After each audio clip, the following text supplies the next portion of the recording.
Dugaan pemerasan dialami sejumlah WNI yang datang dari luar negeri. Modusnya mengeluarkan hasil tes positif yang diduga palsu, kemudian meminta korban menjalani karantina di hotel dengan tarif belasan juta rupiah. Saya pertama kali datang, kemudian diterima di pintu kedatangan karena banyak sekali agen hotel. Kemudian saya berbicara dengan mereka.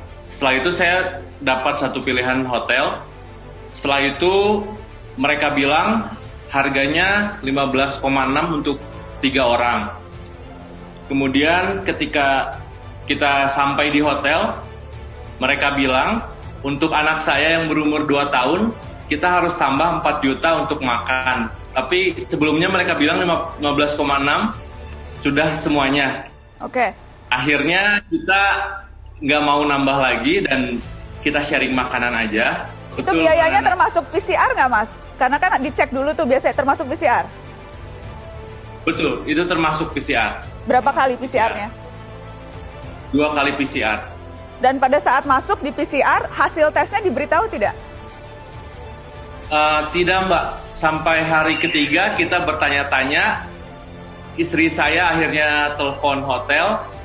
Dan ketika ditelepon, Mbak, hasil PCR kita gimana nih, negatif atau positif? Dan mereka bilang kalau negatif pasti langsung dirujuk ke rumah sakit, kata mereka. Sebelum kita pulang, pagi hari kita dites jam 7 pagi dan mereka bilang hasilnya jam 6 sore. Dan jam berapa ya? Jam 7 kita telepon ke mereka karena kita harus siap-siap juga besok langsung pulang ke Bandung. Kata mereka hasilnya belum keluar.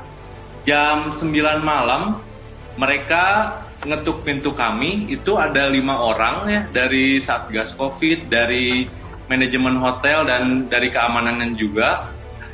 Mereka bilang kalau anak saya positif Covid. Jadi ini malam-malam diketok rame-rame begitu ya, terus bilang nggak boleh pulang karena anak positif gitu? Betul, Mbak. Dan mereka bilang harus ke rumah sakit, setelah itu harus karantina 14 hari.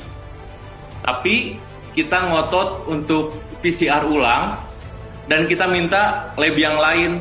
Tapi mereka bilang nggak bisa, kata mereka. Oke, karena itu PCR hasilnya udah fix gitu, sudah fix hasilnya. Jadi, terakhir mereka datang lagi jam 10, akhirnya nggak bisa di lab lain dan akhirnya harus di lab yang sama. Dan kemudian akhirnya setelah tes ulang ternyata negatif begitu ya? Betul, Mbak, dites lagi di hari yang sama. Di lab yang sama? Hasilnya negatif. Lab yang sama hasilnya negatif. Pas hari itu saya landing di Indonesia, hari itu juga di PCR di hotel. Hasilnya itu jam 12:30 malam saya ditelepon sama pihak hotel, dibilang kalau anak saya positif dengan CT 34.11. Dan saya tuh agak kaget ya karena nggak ada symptoms, nggak ada apa kenapa-napa. Terus otomatis saya minta